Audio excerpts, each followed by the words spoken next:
El calor de Veracruz en julio era una entidad viva que se arrastraba por las calles empedradas, se colaba entre los barrotes de hierro forjado y se instalaba en los pulmones como un vapor espeso que olía a salitre, pescado y podredumbre.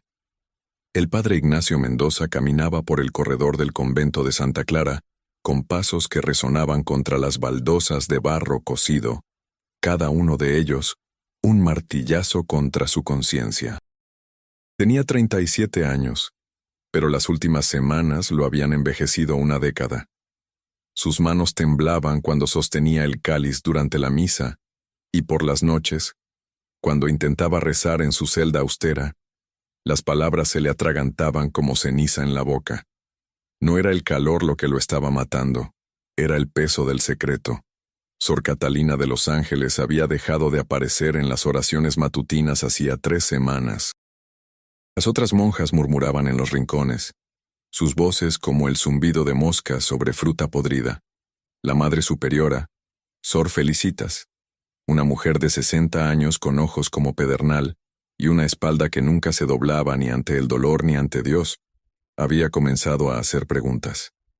El padre Ignacio podía sentir su mirada penetrante cada vez que visitaba el convento para oficiar misa o escuchar confesiones.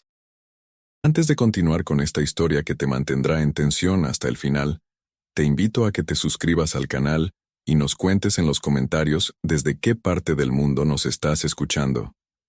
Tu apoyo hace posible que sigamos trayéndote estas narrativas que exploran lo más oscuro del alma humana. Veracruz en 1859 era una ciudad dividida. Las leyes de reforma del presidente Benito Juárez habían decretado la nacionalización de los bienes eclesiásticos apenas meses atrás, y la tensión entre los partidarios de la Iglesia y los liberales reformistas convertía cada esquina en un posible campo de batalla. Los soldados patrullaban las calles con sus uniformes empapados de sudor, los fusiles brillando bajo el sol implacable. Los comerciantes del puerto hablaban en voz baja sobre confiscaciones, sobre sacerdotes arrestados en la Ciudad de México, sobre conventos saqueados en Puebla. El convento de Santa Clara se alzaba como una fortaleza de piedra coral en el corazón de la ciudad vieja. Sus muros gruesos mantenían afuera el ruido del mercado y el olor a pescado del malecón, pero no podían mantener afuera el miedo. Las 18 monjas que vivían allí sabían que sus días estaban contados. Cada mañana se despertaban preguntándose si ese sería el día en que los soldados liberales llegarían para expulsarlas, para convertir su santuario en un cuartel o una escuela secular. Pero había un miedo más profundo, más antiguo, que se movía por los pasillos del convento como un animal herido buscando dónde esconderse para morir. El padre Ignacio se detuvo frente a la puerta de la celda de Sor Catalina. Podía escuchar el sonido de arcadas al otro lado, seguido por un gemido ahogado que le atravesó el pecho como un clavo oxidado. Llamó suavemente con los nudillos. «Soy yo», susurró. Un silencio largo, pesado como el aire antes de una tormenta del Golfo. Luego, pasos arrastrándose y el sonido de la aldaba levantándose. La puerta se abrió apenas lo suficiente para revelar el rostro de Sor Catalina, y el padre Ignacio tuvo que hacer un esfuerzo consciente para no retroceder. Ella tenía 26 años, pero el rostro que lo miraba desde las sombras de la celda parecía haber sido tallado por el sufrimiento. Sus ojos, que alguna vez brillaron con la luz de la devoción absoluta, estaban hundidos en cuencas oscuras. Su piel, naturalmente morena y luminosa, ahora tenía el tono grisáceo de la cera vieja. El cabello, rasurado según la tradición de las clarisas, comenzaba a crecer en mechones irregulares que le daban la apariencia de una enferma terminal. «No deberías haber venido», dijo ella, su voz apenas más que un suspiro. «Si alguien te ve, necesitamos hablar. Ahora». Él entró rápidamente, y ella cerró la puerta tras de sí. La celda era pequeña, no más de 3 metros cuadrados. Una cama estrecha cubierta con una manta tosca, un crucifijo de madera colgando de la pared encalada, una jofaina con agua y un taburete de 3 patas. Nada más. Las monjas clarisas hacían voto de pobreza absoluta renunciando incluso a las posesiones más básicas. Pero ahora, en un rincón de la celda, había algo nuevo. Un cubo de madera oscurecido por el uso, con un trapo manchado encima. El olor que emanaba de él era inconfundible. Vómito ácido mezclado con bilis. ¿Cuánto tiempo más puedes ocultarlo?, preguntó el padre Ignacio manteniéndose cerca de la puerta, como si la distancia física pudiera de alguna manera disminuir su culpabilidad. Sor Catalina se sentó en el borde de la cama, sus manos entrelazadas sobre el regazo con tanta fuerza que los nudillos se habían vuelto blancos. 2 meses más, quizá 3. Después, su voz se quebró. Después no habrá manera de esconderlo. ¿Qué has dicho a las otras hermanas? Que estoy enferma, que es la fiebre amarilla. Hay un brote en el puerto, lo sabes. 3 marineros murieron la semana pasada. Sor Felicitas me ha mantenido aislada por temor al contagio. El padre Ignacio se pasó una mano por el rostro. La fiebre amarilla era el terror de Veracruz, ese demonio invisible que llegaba con los barcos y se llevaba a docenas cada verano. Una mentira conveniente, pero que no duraría mucho más. Tenemos que pensar en el niño, dijo él obligándose a pronunciar las palabras que había estado evitando durante semanas. Cuando nazca... No. La voz de ella cortó el aire como un cuchillo. No vamos a hablar de eso. No vamos a hablar de ningún niño. Catalina, no me llames así. Ese no es mi nombre. Mi nombre es Sor Catalina de los Ángeles, soy una esposa de Cristo, y esto... Señaló su vientre todavía plano bajo el hábito negro. Esto no es real. No puede ser real. El padre Ignacio la miró, y por primera vez en su vida sacerdotal, se sintió completamente impotente. Durante años había consolado a los moribundos, había dado absolución a los pecadores, había pronunciado palabras de sabiduría divina sobre los problemas terrenales de sus feligreses. Pero ahora, frente a esta mujer que había caído por su culpa, su propia debilidad, su incapacidad para resistir la tentación que se había ido construyendo durante meses de confesiones susurradas y miradas que duraban demasiado tiempo, no tenía palabras, no tenía absolución que ofrecer. Solo había el peso aplastante de lo que habían hecho. Había comenzado de manera inocente, si es que algo así podía comenzar de manera inocente.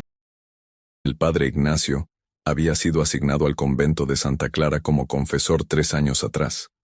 Sor Catalina era nueva entonces, recién llegada de la Ciudad de México donde su familia la había enviado, después de que rechazara 2 propuestas de matrimonio. Ella le había contado en su primera confesión que no sentía vocación religiosa, que estaba allí porque sus padres no sabían qué hacer con una hija que leía libros prohibidos y cuestionaba las enseñanzas de la Iglesia sobre el papel de la mujer. Debería haber sido una señal de advertencia, pero en lugar de distanciarse, el padre Ignacio se había sentido intrigado. Comenzó a traerle libros, obras de filosofía y teología que ninguna monja debería leer. Discutían sobre Santo Tomás de Aquino y San Agustín, sobre el libre albedrío y la predestinación, sobre la naturaleza del pecado y la gracia. Él se decía a sí mismo que estaba alimentando su desarrollo espiritual, que estaba siendo un buen pastor guiando a una oveja perdida de regreso al rebaño. Pero la verdad que ahora lo perseguía cada noche, mientras yacía despierto en su celda del convento franciscano al otro lado de la ciudad, era que se había enamorado de ella. No con el amor casto y puro que un sacerdote debe sentir por todas las almas bajo su cuidado, sino con el amor carnal y desesperado que lo hacía contar las horas hasta su próxima confesión, hasta poder escuchar su voz al otro lado de la celosía de madera. Sucedió durante una noche de marzo, cuando una tormenta del Golfo había azotado la ciudad con tal furia que las calles se habían convertido en ríos. Él había ido al convento para asegurarse de que el techo de la capilla no tuviera goteras, y ella había estado allí, sola en la oscuridad, orando, o quizás simplemente escondiendo lágrimas. La electricidad en el aire había sido palpable, literal y metafórica. Se besaron entre el olor a velas de cera y madera húmeda, y luego, Dios lo perdone, habían hecho más que eso en la sacristía, sobre el baúl donde se guardaban los ornamentos litúrgicos. Un solo momento de debilidad. Una hora de placer robado, y ahora una vida entera de consecuencias. Tenemos que hacer planes, insistió el padre Ignacio, forzándose a ser práctico. Cuando el niño nazca, no podemos simplemente... ¿Qué? Sor Catalina levantó la mirada, y él vio algo salvaje y desesperado en sus ojos. ¿Qué haremos, padre? ¿Lo dejaremos en la puerta de algún orfanato? ¿Lo ahogaremos en el río? ¿Lo esconderemos en las catacumbas bajo el convento hasta que muera de hambre y se convierta en otro de los esqueletos que ya duermen allí? Baja la voz, siseó él, mirando nerviosamente hacia la puerta. ¿Por qué? Ella se puso de pie, caminando hacia él con pasos que eran casi tropiezos. ¿Tienes miedo de que nos escuchen? ¿Tienes miedo de que descubran lo que hemos hecho? Yo tengo miedo cada segundo de cada día. Tengo miedo cuando vomito en la oscuridad. Tengo miedo cuando siento cambios en mi cuerpo que no puedo controlar. Tengo miedo cuando veo a Sor Felicitas mirarme como si supiera, como si pudiera ver a través de mi piel y ver esta abominación creciendo dentro de mí. No es una abominación, es un niño. Es el fruto del pecado mortal, es la evidencia de nuestra condenación, es... Se detuvo abruptamente, llevándose una mano a la boca. Corrió hacia el cubo en el rincón y se arrodilló, vomitando violentamente. El padre Ignacio se acercó a ella, quiso tocar su espalda, ofrecerle algún consuelo, pero algo lo detuvo. Quizá el miedo, quizá la culpa, quizá la creciente certeza de que cualquier cosa que tocara ahora se volvería tóxica, contaminada por su pecado. Cuando ella terminó, limpiándose la boca con el dorso de la mano, se quedó arrodillada allí, respirando con dificultad. He estado pensando, dijo ella, su voz ahora más calmada, más fría, de una manera que hizo que un escalofrío recorriera la columna del padre Ignacio. He estado pensando en Santa Catalina de Alejandría, mi santa patrona. ¿Sabes cómo murió? Catalina. La ataron a una rueda cubierta de púas. Iban a torturarla hasta la muerte por negarse a renunciar a su fe. Pero Dios intervino.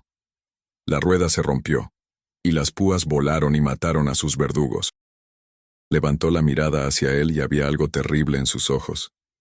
Pero yo no soy como ella, ¿verdad? Yo no soy una santa. Yo no soy digna de milagros. La única rueda que me va a romper soy yo misma. No hables así. ¿Por qué no? Es la verdad. Tú tienes una salida, ¿sabes? Tú puedes simplemente... irte. Puedes pedir un traslado a otra diócesis. Puedes decir que necesitas alejarte por el clima político, por las leyes de reforma, por cualquier razón. Pero yo estoy atrapada aquí. Atrapada en este cuerpo, atrapada en este convento, atrapada con este secreto que pronto será imposible de ocultar. El padre Ignacio quiso negarlo. Quiso decir que nunca la abandonaría, que enfrentarían esto juntos. Pero las palabras no salieron, porque en el fondo de su corazón cobarde ya había considerado exactamente eso. Ya había imaginado subirse a un barco en el puerto, desaparecer en algún pueblo remoto de las montañas, comenzar de nuevo donde nadie conociera su nombre o su pecado. Un golpe seco en la puerta los hizo saltar a ambos. El padre Ignacio sintió que su corazón se detenía. Sor Catalina. La voz de Sor Felicitas era como piedra raspando contra piedra. Abre la puerta. Sor Catalina miró al padre Ignacio con ojos de animal acorralado. Él señaló rápidamente el pequeño armario empotrado en la pared, donde se guardaban las pocas pertenencias permitidas a las monjas. Era ridículamente pequeño, pero no había otra opción. Se metió allí, encogido sobre sí mismo, apenas respirando. Sor Catalina esperó un momento, componiendo su rostro antes de abrir la puerta. Madre Superiora, dijo, su voz temblorosa.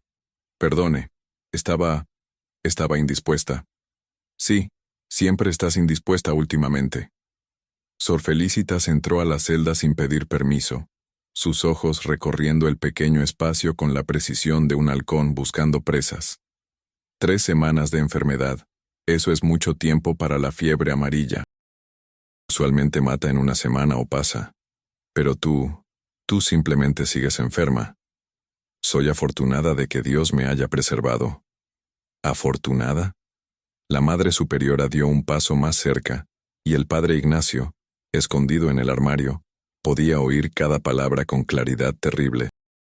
Dime, hija, ¿tienes manchas amarillas en la piel? ¿Has sangrado por los ojos? ¿Te duele el hígado como si te lo estuvieran exprimiendo? Yo, no, madre, pero... porque esos son los síntomas de la fiebre amarilla. Y tú no tienes ninguno de ellos.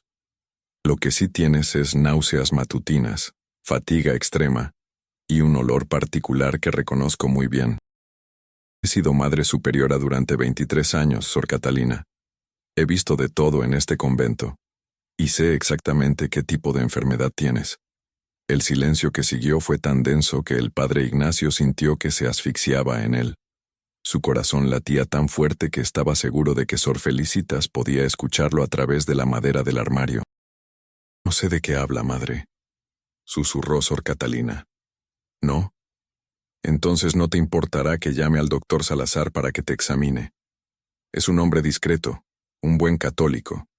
Podrá confirmar si realmente tienes fiebre amarilla o si estás sufriendo de otra condición. No, por favor, madre, no es necesario. Oh, creo que es muy necesario. La voz de Sor Felicitas se volvió dura como el acero. Porque si lo que sospecho es cierto, entonces este convento alberga no solo a una pecadora, sino a una mentirosa que ha manchado su hábito sagrado con el acto más vil. Y necesito saber quién es el responsable. Necesito saber qué hombre ha violado la santidad de esta casa de Dios. Nadie ha violado nada. Estoy enferma, eso es todo. Entonces el doctor vendrá mañana, a primera hora.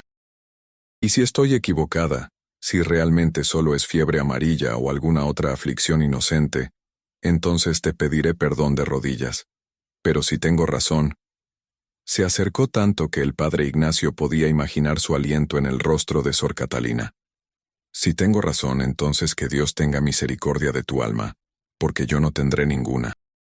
Sor Felicitas salió de la celda, cerrando la puerta con un golpe que resonó como un trueno.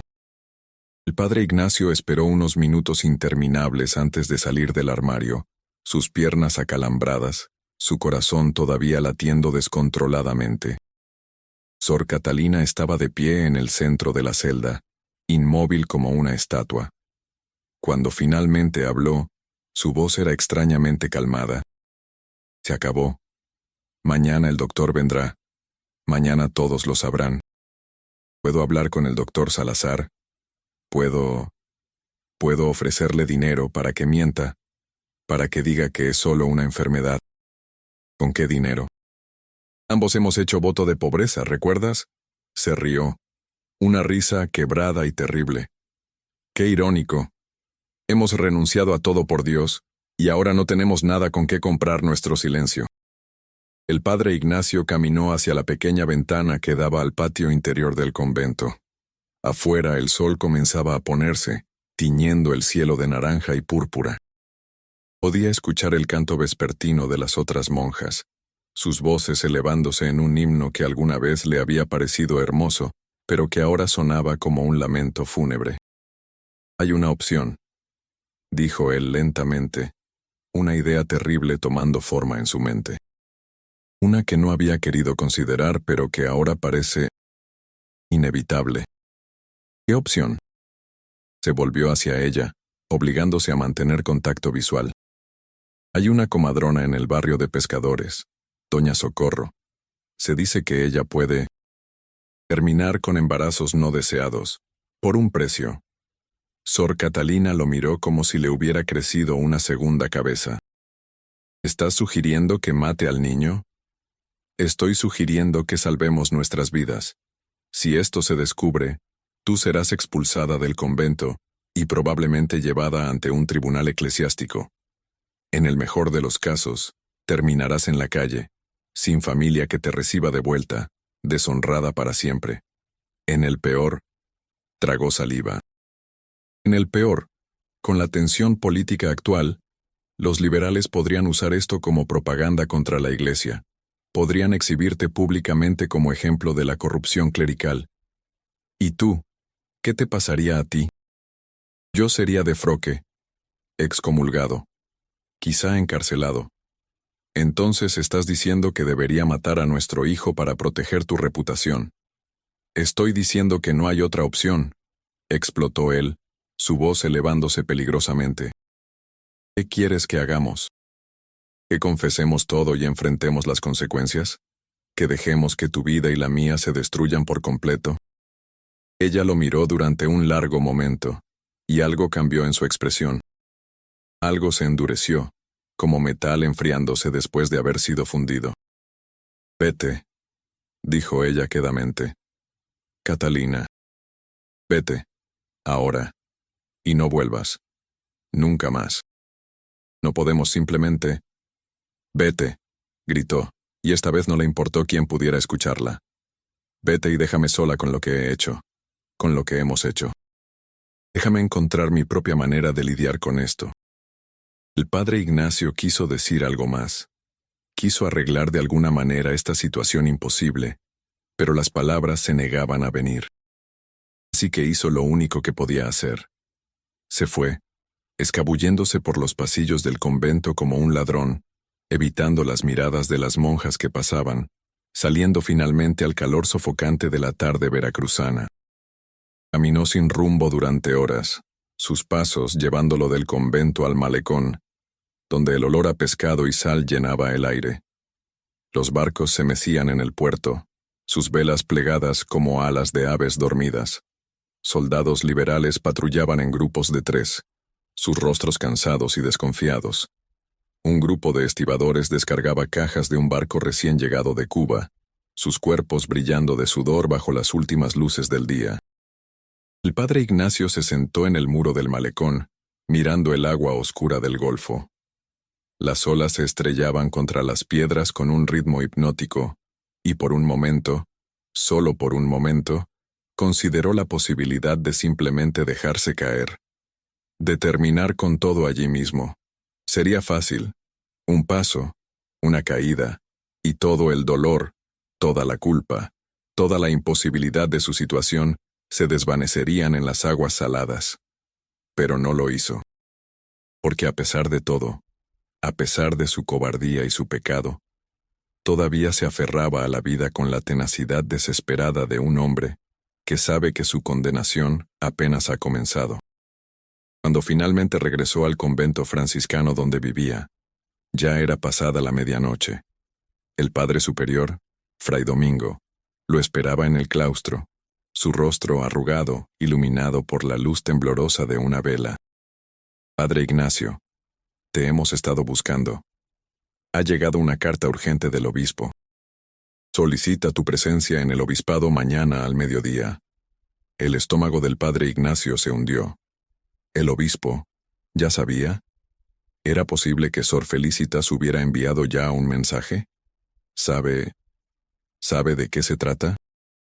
Fray Domingo negó con la cabeza. La carta no lo especifica, pero el mensajero parecía grave. Sea lo que sea, es importante. Esa noche, el padre Ignacio no durmió. Yació en su estrecho catre, mirando el techo de vigas de madera, rezando oraciones que sabía que no tenían poder alguno. ¿Cómo podía Dios escuchar las súplicas de un hombre que había violado sus votos más sagrados? ¿Cómo podía pedir misericordia cuando él mismo no había mostrado ninguna? En algún momento antes del amanecer, escuchó un sonido en la distancia, campanas tocando a muerto, un sonido común en Veracruz, donde la muerte visitaba regularmente gracias a la fiebre amarilla, el cólera, los accidentes en el puerto. Pero algo en estas campanas le heló la sangre. Provenían de la dirección del convento de Santa Clara. Se levantó de la cama, se vistió rápidamente y salió a las calles todavía oscuras.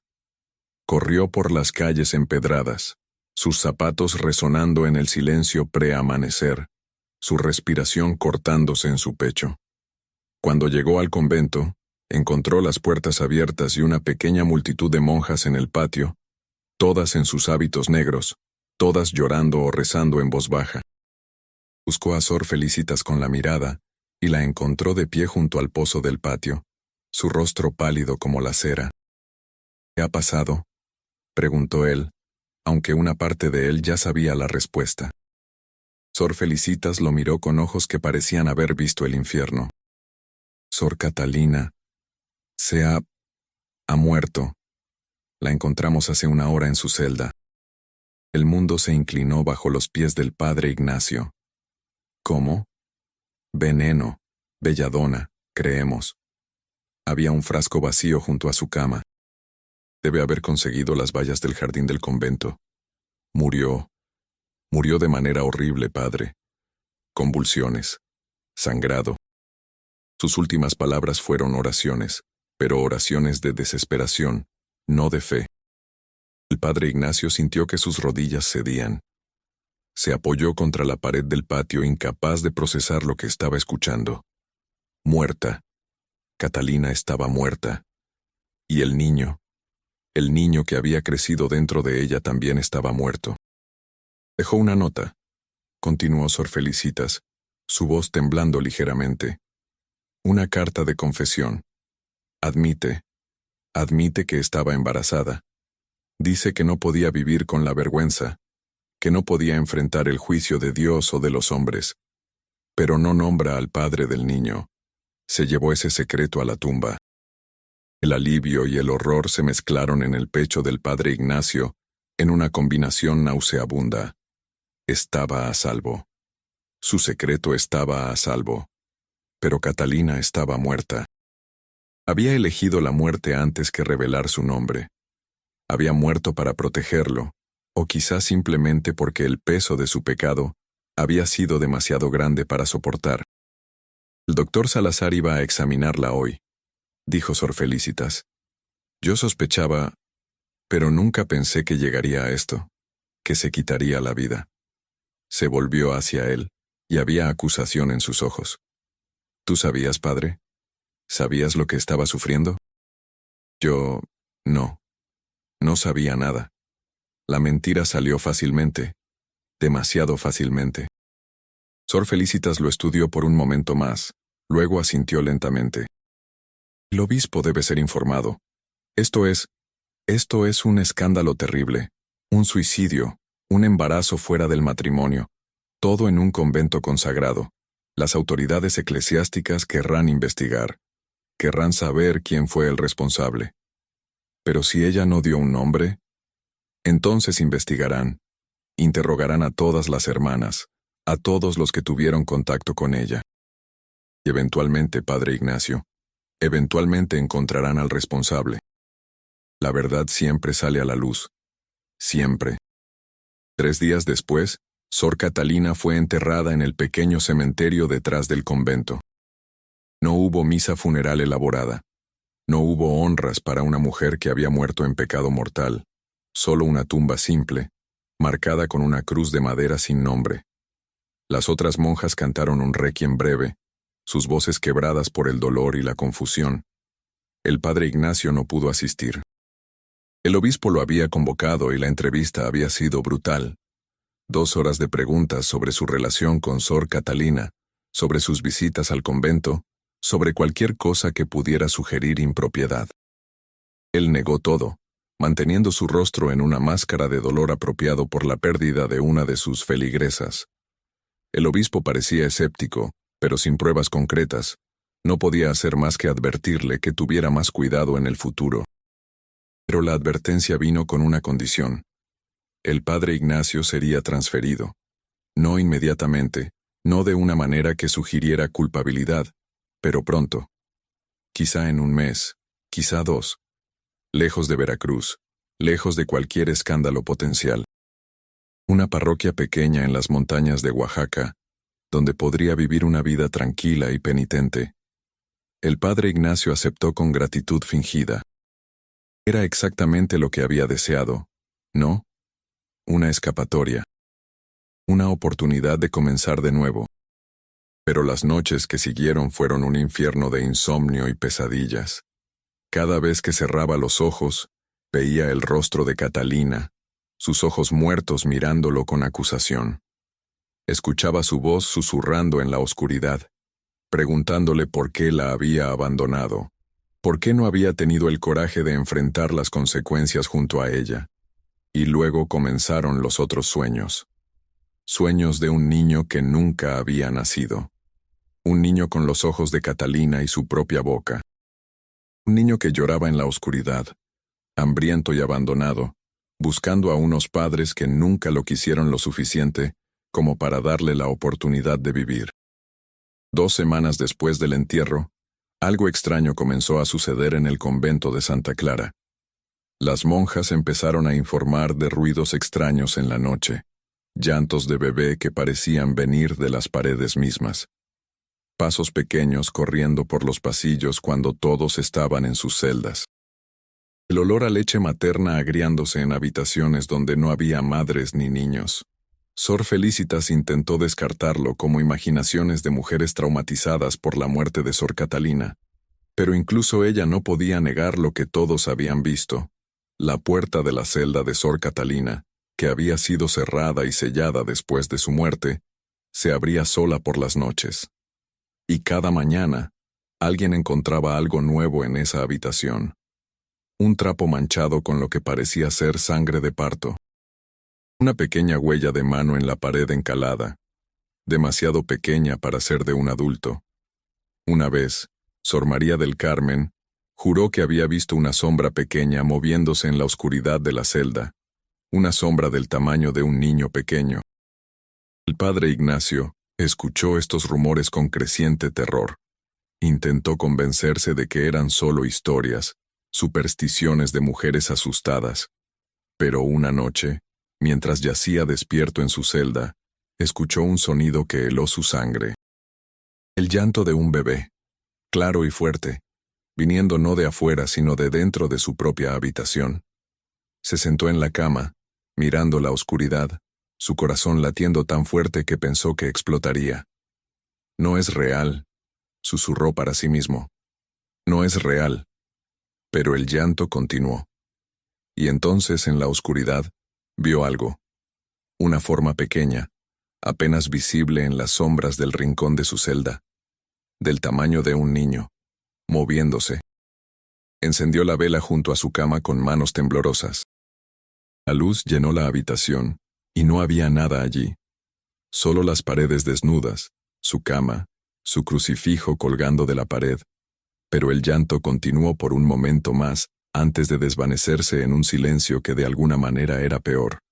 A la mañana siguiente, el padre Ignacio fue al obispo y le rogó que acelerara su transferencia. Inventó excusas sobre sentirse enfermo, sobre el clima de Veracruz afectando su salud. El obispo, quizás sospechando que había más en la historia de lo que el padre Ignacio estaba dispuesto a admitir, accedió. En una semana, el padre Ignacio estaría en camino a Oaxaca, pero la semana antes de su partida fue un descenso a la locura. Los sueños empeoraron. Ahora no solo veía a Catalina y al niño no nacido, sino que lo sentía observándolo desde las esquinas, siguiéndolo por las calles, esperándolo en cada habitación oscura.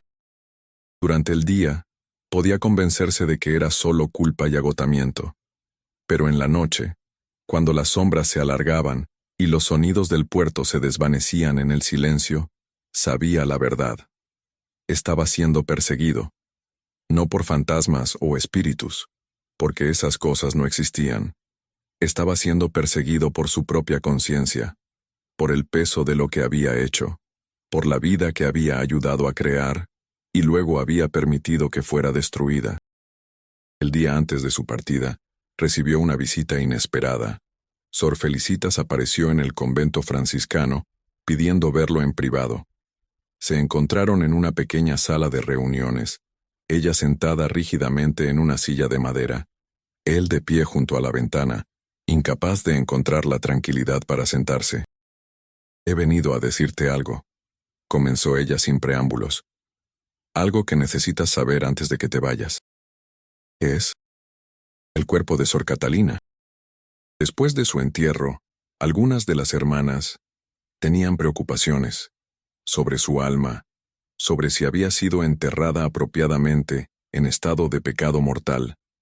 Así que hace 3 noches, el padre Esteban y yo exhumamos el cuerpo para trasladarlo a tierra no consagrada.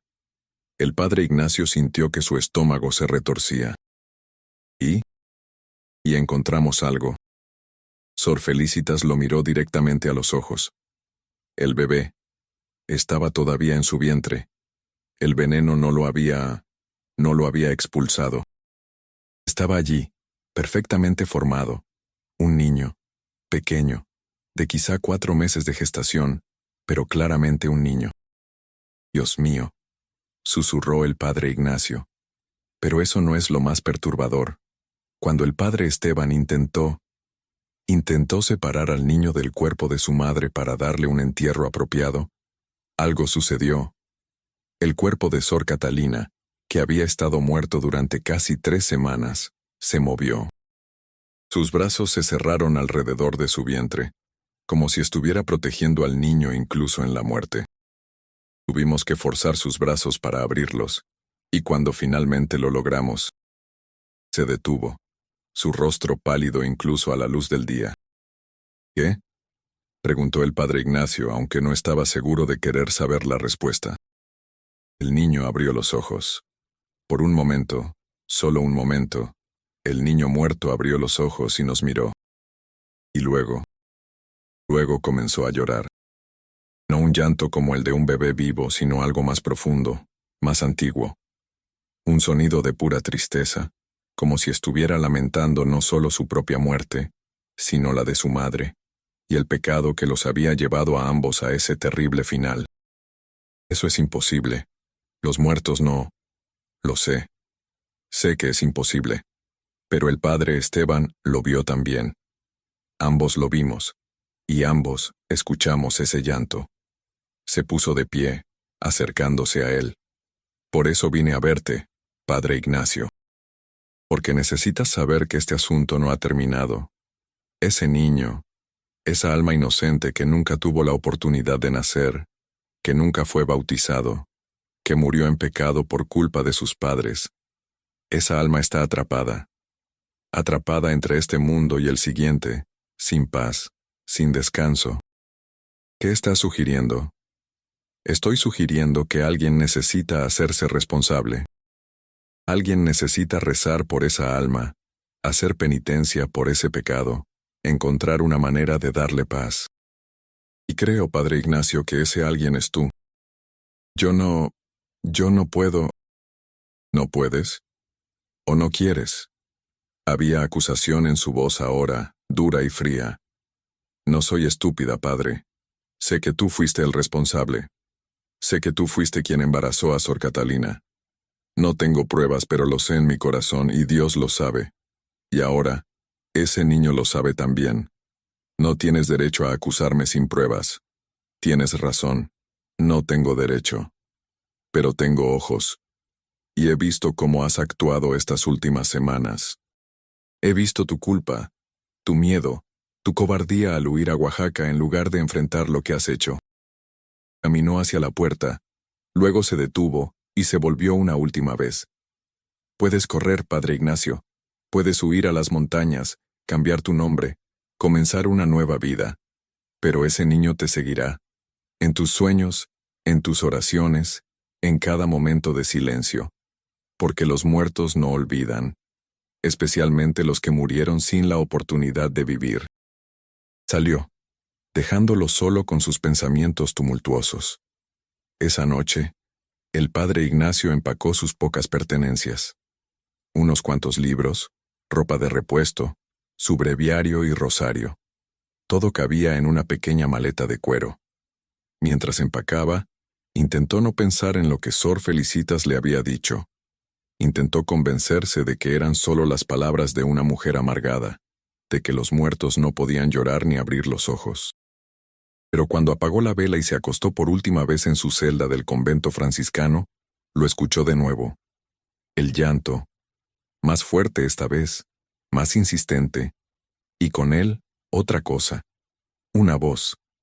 La voz de Catalina, susurrando su nombre en la oscuridad. Ignacio, Ignacio, ¿por qué nos abandonaste? ¿Por qué dejaste que nuestro hijo muriera sin nombre, sin bautismo, sin paz? Un peso en la cama, como si alguien se hubiera sentado a su lado. Abrió los ojos y la vio. Catalina. No como la había visto en vida, sino como debía estar ahora en su tumba. Su piel grisácea, sus ojos hundidos, su hábito manchado con la tierra de su entierro. Pero lo más terrible era lo que sostenía en sus brazos, un bulto pequeño, envuelto en tela manchada. El niño. Míralo, dijo ella, su voz como hojas secas arrastrándose por el suelo. Mira a tu hijo, mira lo que tu cobardía ha creado. A la mañana siguiente, abordó la diligencia que lo llevaría a Oaxaca. Era un viaje de varios días a través de terreno montañoso, pero el padre Ignacio apenas notaba el paisaje. Estaba perdido en sus propios pensamientos, en sus propios miedos. Los otros pasajeros en la diligencia intentaron iniciar conversaciones, pero él respondía con monosílabos, manteniéndose envuelto en su propia miseria. En la segunda noche del viaje, se detuvieron en una posada en un pequeño pueblo en las montañas. El padre Ignacio tomó una habitación en el segundo piso, una habitación pequeña y espartana con una cama y una mesa. Cerró la puerta con seguro, verificó que la ventana estuviera asegurada, y luego se sentó en la cama, intentando rezar. Pero las palabras no venían. Cada vez que intentaba formar una oración, veía el rostro de Catalina. Cada vez que cerraba los ojos, escuchaba el llanto del niño. A medianoche, despertó con un sobresalto. Había algo diferente en la habitación. Un olor. El olor a tierra de cementerio y carne en descomposición. Y entonces lo vio. En el rincón de la habitación, apenas visible en la oscuridad, había una figura. La figura de una mujer sosteniendo a un niño. Se acercaba lentamente, inexorablemente, sus pasos sin hacer sonido contra el suelo de madera. No puedes huir de nosotros, Ignacio, dijo la voz de Catalina. Donde quiera que vayas, estaremos allí. En cada iglesia donde digas misa, en cada confesionario donde escuches pecados, en cada momento en que intentes dormir, seremos tu penitencia eterna. Y en esos ojos muertos, el padre Ignacio vio su futuro, vio años de tortura, de noches sin dormir, de visiones que lo perseguirían hasta la tumba. Vio su propia muerte eventual, solitaria y sin perdón, acompañada solo por los fantasmas de aquellos que había traicionado. Cuando finalmente pudo moverse de nuevo, ya era de mañana. La luz del sol entraba por la ventana, y la habitación estaba vacía. Pero el olor permanecía, y en el espejo sobre la mesa, vio algo que hizo que su sangre se helara. Una pequeña huella de mano del tamaño de un bebé, marcada en el polvo del espejo. Y debajo de ella, escrito con lo que parecía ser sangre, un solo número: 4. 4 meses. La edad que tenía el niño cuando había muerto. El padre Ignacio abandonó la posada esa mañana. Continuó su viaje a Oaxaca, y eventualmente tomó su posición en una pequeña parroquia en las montañas. Vivió allí durante 30 años más, envejeciendo prematuramente, consumido por una culpa que ninguna cantidad de oraciones o penitencias podía aliviar. Los feligreses lo conocían como un hombre bueno pero atormentado, que a menudo se despertaba gritando en la noche, que hablaba de penitencia y perdón con una intensidad que asustaba a algunos. Nunca se le vio sonreír, nunca se le escuchó hablar de su pasado. Y cada mes, el día 4, algo extraño sucedía en la parroquia. Las velas se apagaban solas, el agua bendita en la pila se volvía turbia, y el padre Ignacio pasaba ese día encerrado en su habitación, rezando con una desesperación que rayaba en la locura.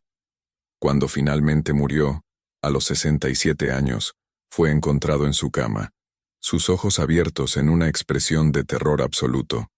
En sus manos, aferraba un rosario tan fuertemente que los cuentas habían dejado marcas en su piel. Y en la pared junto a su cama, escritas en lo que parecía ser carbón, había palabras que nadie pudo explicar. Y siempre, el olor a tierra de cementerio y leche agria. Pero quizá lo más perturbador fue lo que encontraron años después, cuando renovaron el piso de la antigua habitación del padre Ignacio en la parroquia. Debajo de las tablas de madera, escondidos en el espacio entre el suelo y la tierra, había docenas de pequeños objetos. Ropa de bebé, nunca usada. Juguetes tallados en madera. Una pequeña cruz de plata. Y cartas. Docenas de cartas dirigidas a mi hijo, cuyo nombre nunca conocí. Y algunas almas, especialmente las de los inocentes que murieron antes de vivir, nunca descansan, nunca perdonan, nunca olvidan. Los años que siguieron a la muerte del padre Ignacio trajeron más preguntas que respuestas al pequeño pueblo de montaña en Oaxaca. La parroquia, una construcción modesta de piedra y adobe que había servido a la comunidad durante más de 100 años, comenzó a mostrar signos de deterioro que los aldeanos no podían explicar con simples razones arquitectónicas. Las grietas aparecían en las paredes durante la noche, como si algo invisible estuviera presionando desde adentro. El campanario, que había permanecido firme durante décadas de terremotos, empezó a inclinarse ligeramente hacia el este, en dirección exacta al cementerio donde yacía el padre Ignacio. Don Sebastián Velázquez, el nuevo sacerdote enviado por el obispado para reemplazar al difunto padre Ignacio, era un hombre joven de 32 años, recién ordenado y lleno de idealismo. Llegó al pueblo en octubre de 1889, 30 años después de los eventos en Veracruz que nadie en Oaxaca conocía. Venía con la intención de revitalizar la fe de una comunidad que, según los informes del obispado, se había vuelto supersticiosa y temerosa bajo el liderazgo del padre Ignacio. La primera noche en la rectoría, don Sebastián experimentó algo que inicialmente atribuyó al cansancio del viaje. Mientras desempacaba sus pertenencias en la habitación que había sido del padre Ignacio, la única habitación privada en la pequeña estructura, escuchó un sonido que le resultó familiar pero fuera de lugar. El llanto de un bebé, claro y persistente, proveniente de algún lugar debajo del suelo. Bajó a la planta principal con una vela, buscando en cada rincón, pensando que quizá alguna madre del pueblo había dejado a su hijo en el atrio de la iglesia, como a veces hacían las mujeres desesperadas. Pero no encontró nada. La iglesia estaba vacía, las puertas aseguradas desde dentro. Sin embargo, el llanto continuaba, ahora pareciendo venir de las paredes mismas. «Es el viento», se dijo a sí mismo, regresando a su habitación. Solo el viento de montaña jugando trucos con los oídos. El crujido de tablas del suelo bajo un peso que no debería estar allí. Y ocasionalmente, cuando don Sebastián se despertaba en medio de la noche, veía una sombra al pie de su cama, una sombra pequeña, del tamaño de un niño pequeño, que se quedaba allí inmóvil observándolo. Después de 2 semanas de noches interrumpidas, don Sebastián decidió confrontar el problema de manera directa. Convocó a los ancianos del pueblo a una reunión en la sacristía, determinado a llegar al fondo de estos fenómenos extraños. Los ancianos llegaron con rostros sombríos, como si hubieran estado esperando esta conversación. Estaban don Mateo, el herrero de 70 años cuyas manos enormes temblaban ligeramente mientras sostenía su sombrero, doña Remedios, la partera que había traído al mundo a 3 generaciones de aldeanos, y don Rafael, el maestro de escuela que había conocido al padre Ignacio durante los últimos 15 años de su vida. «Padre», comenzó don Rafael después de un largo silencio incómodo, «hay cosas sobre el padre Ignacio que usted debe saber.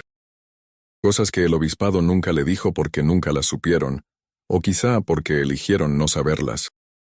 Nunca hablaba de su pasado, nunca mencionaba familia ni amigos. Era como un hombre que había muerto pero cuyo cuerpo seguía caminando. Se flagelaba en su habitación. Podíamos escuchar los golpes del látigo contra su espalda desde abajo. Rezaba durante horas, a veces días enteros sin dormir ni comer. Las mujeres embarazadas tenían abortos espontáneos. Una vez, La hija de mi hermano, que estaba en su 8º mes, dio a luz a un niño que no parecía completamente humano. Tenía la piel gris, los ojos abiertos pero sin vida, y cuando el bebé salió del vientre soltó un grito que sonaba como un adulto, no como un recién nacido. Y cuando lo preparábamos para el entierro descubrimos algo extraño. En la planta de su pie izquierdo había una marca, como una quemadura, pero con forma de número. El número 4. Cada año, el día 4 de cada mes, especialmente en marzo, el mes en que el padre Ignacio llegó, las cosas empeoraban, y no solo con los bebés. La gente veía cosas: una mujer vestida de negro, caminando por las calles al anochecer, una figura pequeña, un niño, apareciendo en las ventanas de las casas mirando hacia adentro con ojos que no reflejaban luz. Nada, dijo finalmente doña Remedios. Cuando alguien le preguntaba, se quedaba en silencio. Pero en sus ojos se veía el terror de un hombre que sabía exactamente qué estaba causando todo esto, pero no podía, o no quería, hacer nada al respecto. Pero estos eran hombres y mujeres educados, racionales. No eran propensos a fantasías. ¿Alguno de ustedes habló con el obispado sobre esto? Él era muy convincente cuando necesitaba hacerlo. Le dijo al padre Morales que éramos un pueblo supersticioso, que nuestras historias eran exageraciones basadas en coincidencias desafortunadas. Y el padre Morales le creyó. El padre Ignacio nunca dejaba que nadie bajara allí. Decía que era solo para almacenamiento. Pero después de su muerte, cuando estábamos limpiando sus pertenencias, encontramos la entrada. Y lo que había allí, en el centro, había una figura tallada en madera. La figura de una mujer sosteniendo a un bebé. Pero no era la Virgen María. Esta figura tenía el rostro desfigurado, como si alguien hubiera intentado borrar sus rasgos con un cuchillo. Y el bebé en sus brazos. El bebé no tenía rostro en absoluto. La metimos en la hoguera durante horas y la madera nunca se carbonizó. Finalmente decidimos enterrarla en lo profundo del bosque, en un lugar donde nadie la encontraría. Pero también había sido educado en un seminario moderno, donde se les enseñaba a ver la mayor parte de los fenómenos sobrenaturales como manifestaciones de histeria colectiva o explicaciones naturales malinterpretadas. Pero entonces escuchó los pasos. Pequeños, ligeros, caminando por el pasillo fuera de su puerta. Y luego, la puerta misma comenzó a abrirse lentamente, aunque él sabía que la había cerrado con pestillo. Don Sebastián se sentó en la cama, su corazón latiendo aceleradamente. La puerta se abrió completamente, revelando el pasillo oscuro más allá. Y allí, en el umbral, había una figura. No era alta, quizá del tamaño de un niño de 4 o 5 años. Pero había algo profundamente antinatural en su postura, en la forma en que se quedaba completamente inmóvil, sin el movimiento inquieto natural de un niño. La luz de la luna que entraba por la ventana detrás de don Sebastián no iluminaba la figura.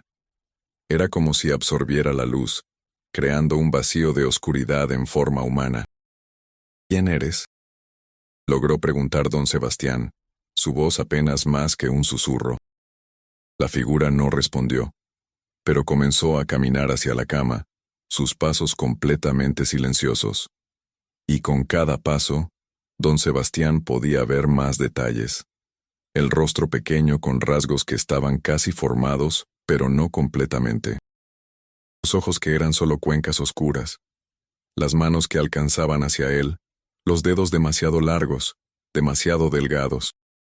Don Sebastián hizo lo único que sabía hacer. Tomó el rosario que siempre mantenía en la mesita de noche y comenzó a rezar. Dios te salve María, llena eres de gracia. No con palabras habladas, sino directamente en la mente de don Sebastián, una voz que era a la vez la de un niño y la de algo mucho más antiguo y terrible. Él me abandonó. Mi padre me abandonó. Y ahora estoy atrapado aquí, entre los vivos y los muertos, sin nombre, sin bautismo, sin paz. ¿Puedes deshacer el pecado de mi padre? ¿Puedes hacer que mi madre vuelva a respirar? La abrió, y una ráfaga de aire frío y húmedo, cargado con un olor a moho y algo más, algo como carne en descomposición, subió para encontrarlo.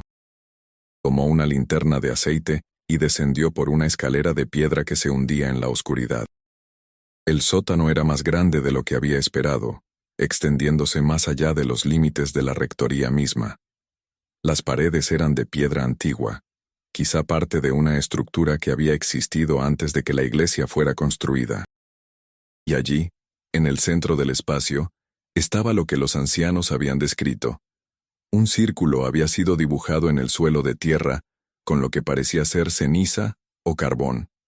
Dentro del círculo, había símbolos que don Sebastián no reconocía de sus estudios en el seminario.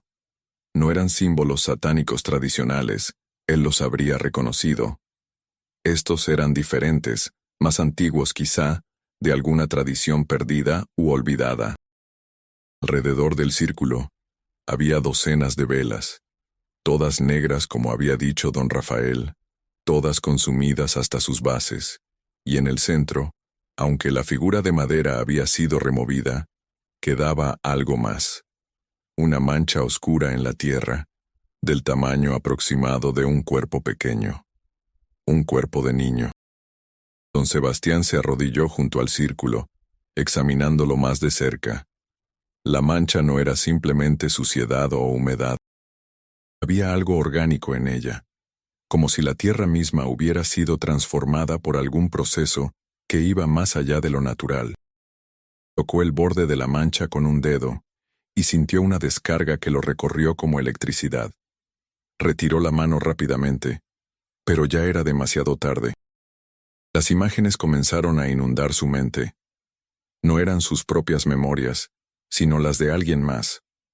Vio una habitación pequeña en un convento, iluminada por velas. Vio a un hombre y una mujer, un sacerdote y una monja, en un abrazo que era a la vez desesperado y condenatorio. Vio el rostro de la mujer meses después, demacrado por el miedo y la náusea. Vio a la misma mujer sosteniendo un frasco, lágrimas corriendo por sus mejillas mientras bebía su contenido.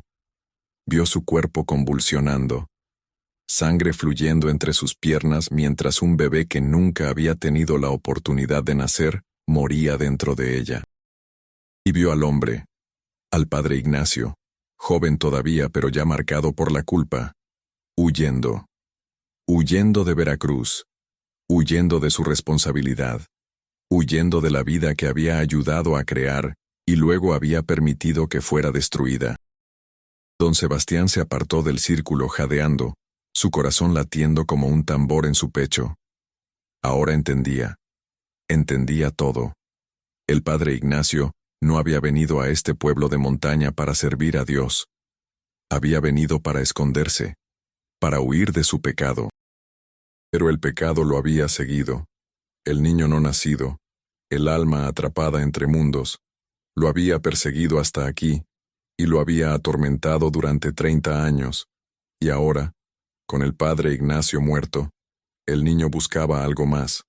Buscaba respuestas, buscaba justicia, buscaba quizá una manera de finalmente encontrar paz. Don Sebastián subió del sótano con una determinación renovada.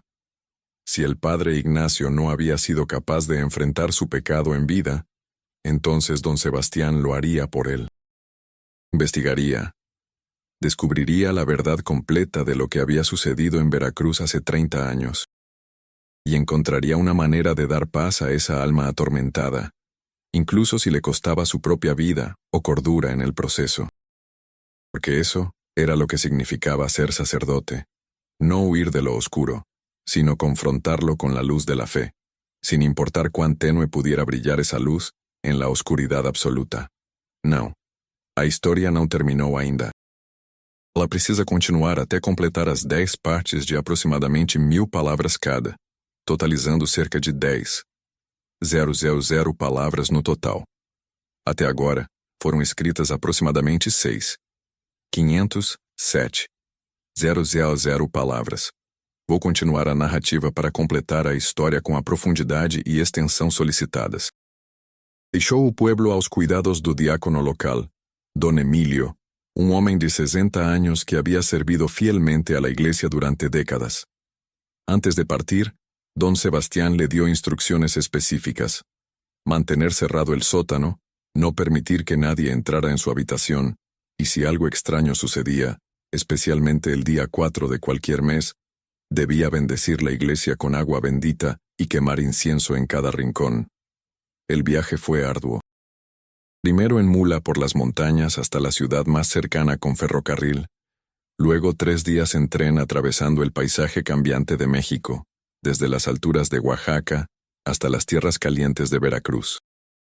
Cada noche, en las posadas donde se detenía, don Sebastián sentía una presencia siguiéndolo. Nada que pudiera ver claramente, solo una sombra en su visión periférica, un peso en el aire, la sensación constante de ser observado por ojos que no pestañeaban. Veracruz en 1889 era una ciudad muy diferente de la que el padre Ignacio había dejado atrás 30 años antes. Las leyes de reforma habían transformado el paisaje urbano. Muchos conventos habían sido convertidos en escuelas, hospitales o edificios gubernamentales. El convento de Santa Clara, sin embargo, todavía permanecía, aunque considerablemente reducido en tamaño y población. Solo quedaban 6 monjas, todas ancianas, todas aferradas a una forma de vida que estaba desapareciendo rápidamente en el México moderno. Don Sebastián llegó al convento una tarde de noviembre, cuando el calor del puerto se había suavizado ligeramente con las brisas del norte. Llamó a la pesada puerta de madera, y después de varios minutos, una monja muy anciana, con la espalda encorvada por los años, abrió una mirilla. «Sí. Solicito audiencia con la Madre Superiora. Tengo preguntas sobre un evento que sucedió aquí hace 30 años». Su rostro, ya pálido, se volvió casi traslúcido. «Espere aquí». Había sido una joven novicia de 17 años cuando los eventos de 1859 sucedieron. Ahora era la última persona viva que había conocido tanto a Sor Catalina como al padre Ignacio durante ese tiempo terrible. «Siéntese, padre», dijo con una voz sorprendentemente firme para alguien de su edad. «Sor Felicitas me habló de usted antes de morir hace 20 años. Dijo que algún día alguien vendría preguntando por Sor Catalina y el padre Ignacio. Dijo que cuando ese día llegara, deberíamos contar la verdad completa. Hasta su último día, se culpó a sí misma por no haber intervenido antes, por no haber visto lo que estaba sucediendo bajo su propio techo». La llegada de Sor Catalina al convento, una joven brillante pero reluctante, que había sido forzada a la vida religiosa por una familia que no sabía qué hacer con una hija demasiado inteligente e independiente. La asignación del padre Ignacio como confesor del convento, un hombre joven que parecía devoto pero que llevaba consigo una melancolía profunda, como si ya estuviera huyendo de algo. Todos podíamos ver la conexión entre ellos, dijo Sor María del Carmen. La forma en que él extendía sus visitas de confesión con ella. La forma en que ella se iluminaba cuando él llegaba.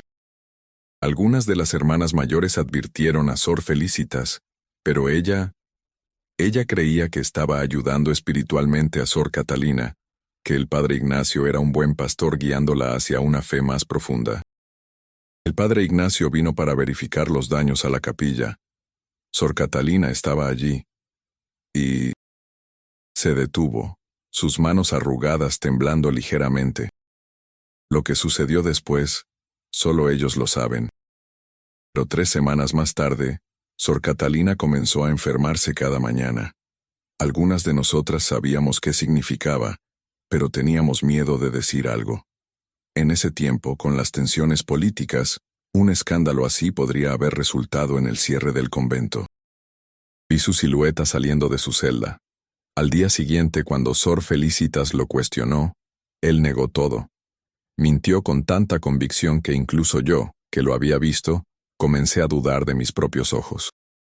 Y cuando intentaron separar al niño del cuerpo de Sor Catalina, para darle un entierro apropiado, sus brazos, los brazos de un cadáver que había estado muerto durante semanas, se movieron. Se cerraron alrededor de su vientre, protegiéndolo. Un llanto que hablaba de una injusticia tan profunda que ni siquiera la muerte podía silenciarlo.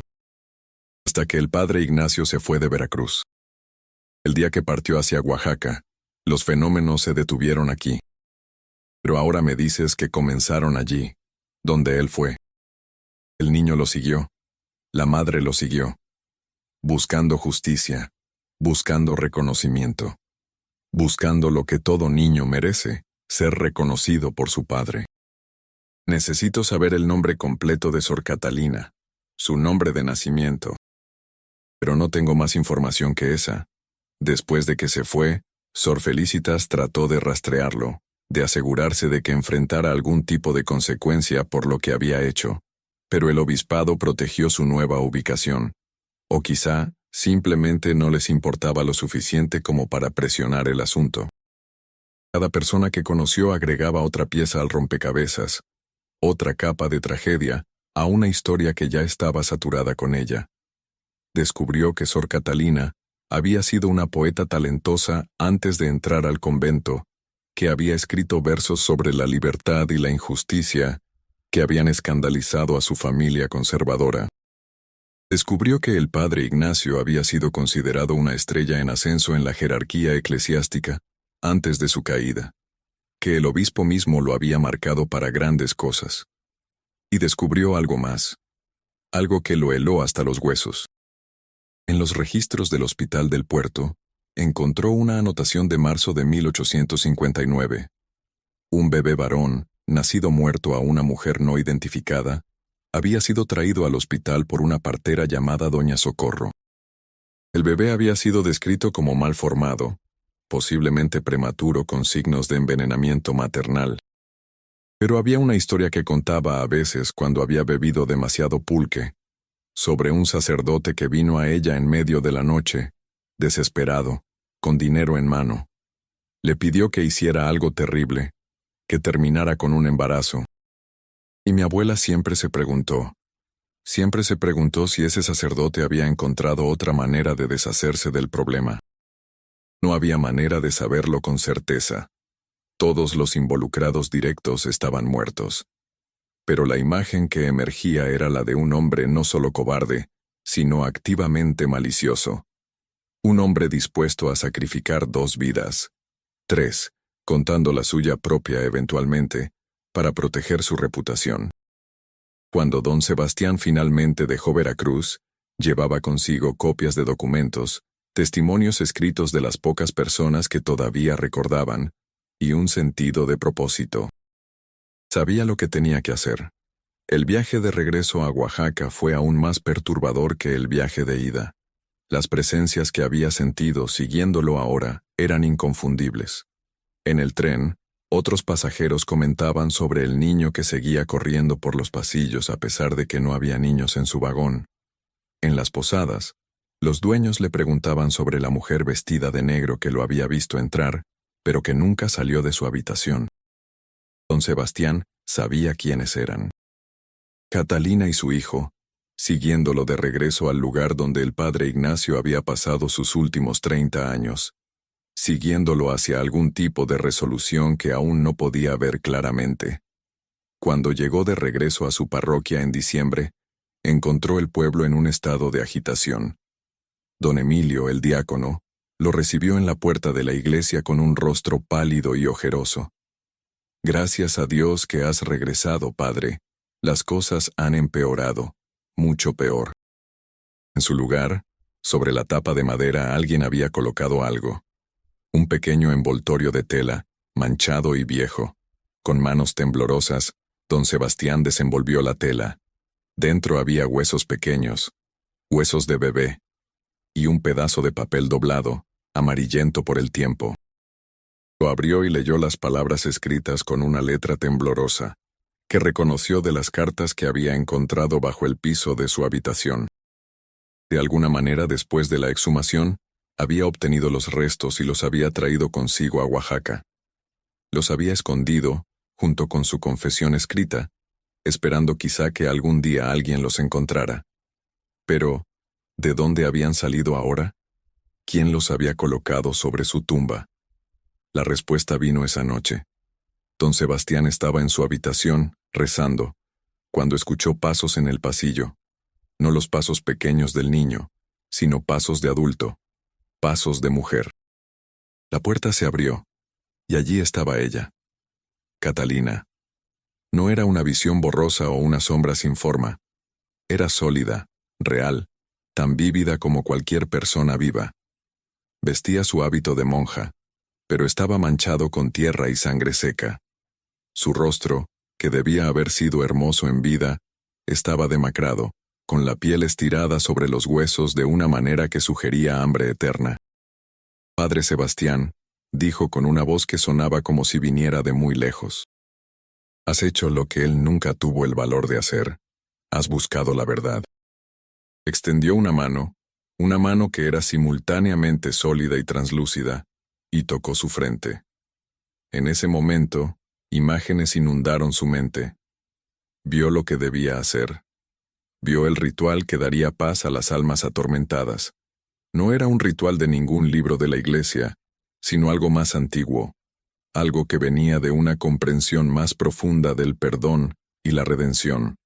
Cuando ella retiró su mano, don Sebastián sabía exactamente qué hacer. Al día siguiente, convocó a todo el pueblo a la iglesia. Era el día 4 de diciembre, el día en que los fenómenos siempre eran más fuertes. Cuando todos estaban reunidos, más de 200 personas llenando los bancos, de pie en los pasillos, derramándose hacia el atrio, don Sebastián subió al púlpito. Hermanos y hermanas, comenzó, su voz resonando en el espacio silencioso. Durante 30 años, este pueblo ha vivido bajo una sombra de pecado, de secretos, de sufrimiento sin resolver. Hoy, vamos a traer esa sombra a la luz. Hoy, vamos a sanar las heridas que el padre Ignacio Mendoza dejó atrás.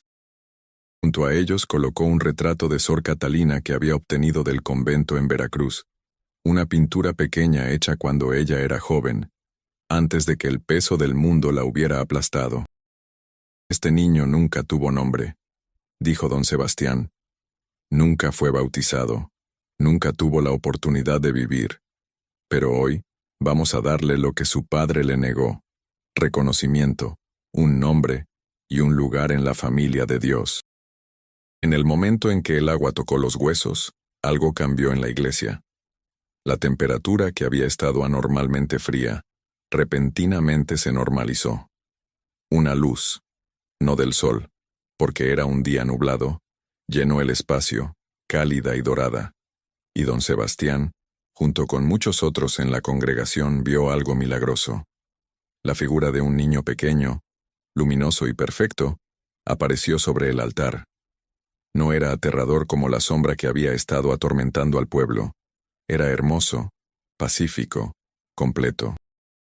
Junto a él apareció otra figura, Catalina, pero no la versión espectral y atormentada que don Sebastián había visto la noche anterior.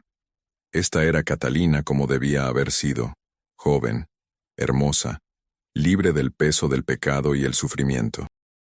La madre tomó la mano de su hijo y ambos miraron a don Sebastián con expresiones de gratitud profunda.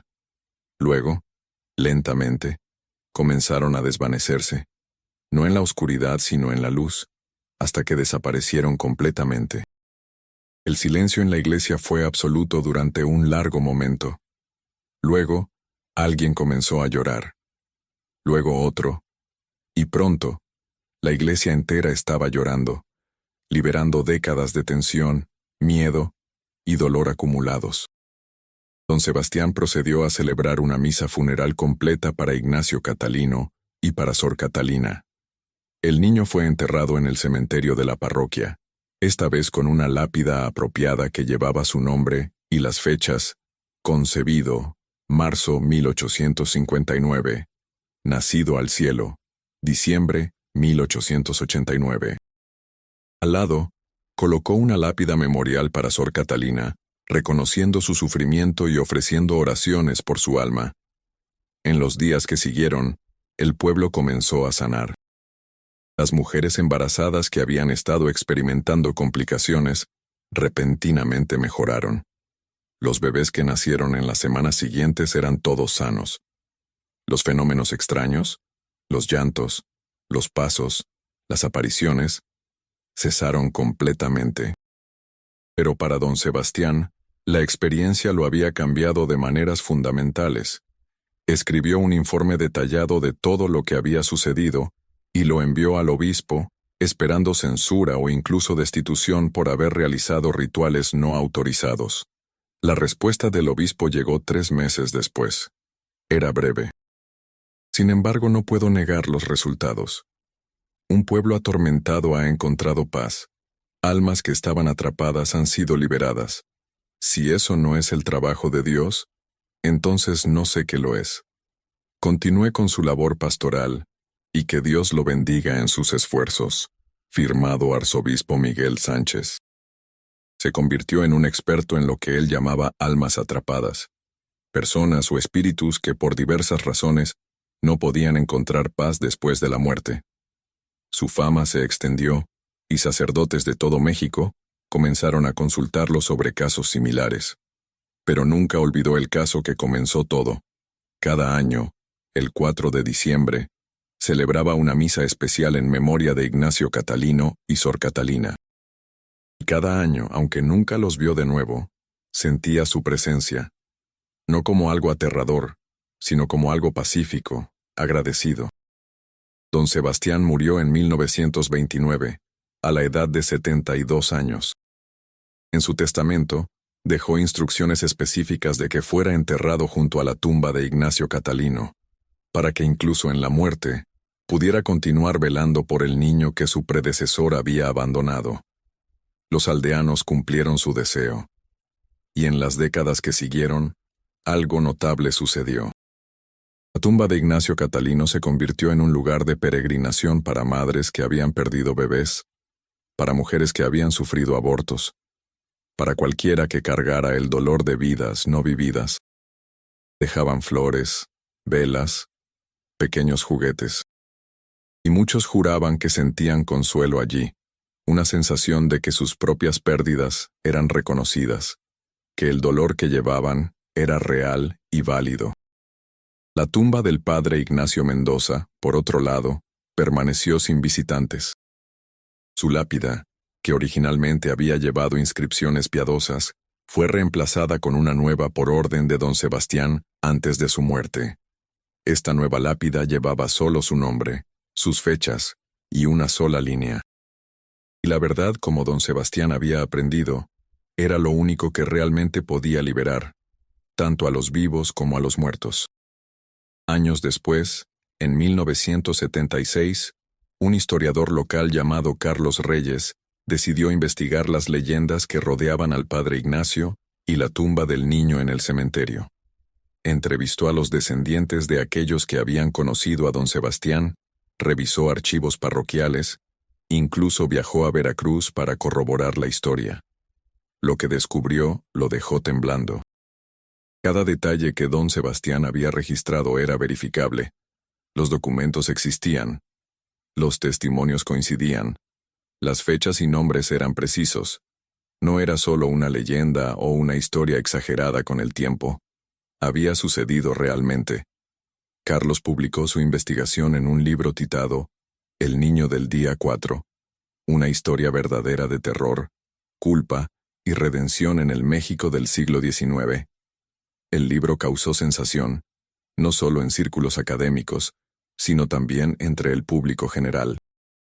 Pero lo más extraño sucedió después de la publicación. Carlos comenzó a recibir cartas de todo México, incluso de otros países latinoamericanos, de personas que afirmaban tener experiencias similares, historias de niños no nacidos que atormentaban a sus padres, historias de secretos enterrados que se negaban a permanecer ocultos, historias de culpa que trascendía la muerte. Y en cada caso, cuando las personas involucradas finalmente confrontaban la verdad, cuando daban reconocimiento a las vidas perdidas, cuando pedían perdón genuino, no solo a Dios, sino a aquellos que habían dañado, encontraban paz. Carlos se dio cuenta de que la historia de Ignacio Catalino no era única. Era un ejemplo, quizá el más documentado, de un fenómeno humano universal, la incapacidad de las mentiras para permanecer enterradas para siempre, y el poder transformador del reconocimiento y el perdón. Murió en 2004, a los 68 años. Antes de morir, visitó una última vez la tumba de Ignacio Catalino. Dejó allí una copia de su libro y una nota que decía simplemente: «Gracias por permitirme contar tu historia. Que descanses en paz eterna». El niño colocó una pequeña piedra junto al libro, una tradición judía de honrar a los muertos que de alguna manera había llegado a este cementerio católico mexicano. Luego, de la mano, madre e hijo caminaron hacia el bosque que rodeaba el cementerio, sus figuras brillando suavemente en la oscuridad hasta que desaparecieron entre los árboles. Nunca fueron vistos de nuevo. Hoy en día, el cementerio todavía existe. La tumba de Ignacio Catalino todavía recibe visitantes, aunque menos ahora que en décadas pasadas. La iglesia donde don Sebastián realizó el bautismo póstumo fue renovada en 2010, pero se tomó cuidado especial de preservar el altar original donde ocurrió el milagro. La tumba del padre Ignacio Mendoza también permanece, aunque ahora está cubierta de maleza. Nadie la mantiene. Nadie deja flores. Es como si el pueblo hubiera acordado colectivamente olvidarlo, no como castigo sino como indiferencia. Quizá el destino más apropiado para un hombre que vivió para proteger su reputación. Pero en las noches sin luna, cuando el viento silba entre las montañas y las sombras se alargan en el cementerio, algunos juran que todavía se puede escuchar algo. No el llanto de un niño o los pasos de una mujer atormentada, sino algo diferente. El sonido de alguien llorando. Un hombre adulto, sollozando con la desesperación de quien finalmente comprende, demasiado tarde, la magnitud de lo que ha perdido, de lo que ha destruido, de lo que nunca podrá recuperar. El sonido del padre Ignacio Mendoza, condenado no al infierno de fuego y azufre de la teología tradicional, sino a algo quizá peor, una eternidad de arrepentimiento sin posibilidad de redención, viendo para siempre lo que podría haber sido, si solo hubiera tenido el coraje de amar en lugar de huir. Porque ese es el verdadero horror de esta historia. No fantasmas ni demonios, no maldiciones sobrenaturales ni posesiones diabólicas, sino la realidad simple y devastadora de que nuestras acciones, o nuestra inacción, tienen consecuencias que se extienden mucho más allá de nuestras propias vidas, que el amor que negamos, la responsabilidad que rechazamos, la verdad que ocultamos, todos regresan eventualmente, no como venganza, sino como justicia. Como la demanda inevitable del universo de que cada vida, sin importar cuán breve, sea reconocida. Que cada dolor, sin importar cuán oculto, sea validado. Que cada secreto, sin importar cuán profundamente enterrado, finalmente salga a la luz. Y en esa luz, tan brillante e implacable como el sol del mediodía en Veracruz, no hay lugar para esconderse. No hay mentira que pueda sostenerse. No hay cobardía que pueda justificarse. Solo queda la verdad. Desnuda, terrible, y finalmente, liberadora.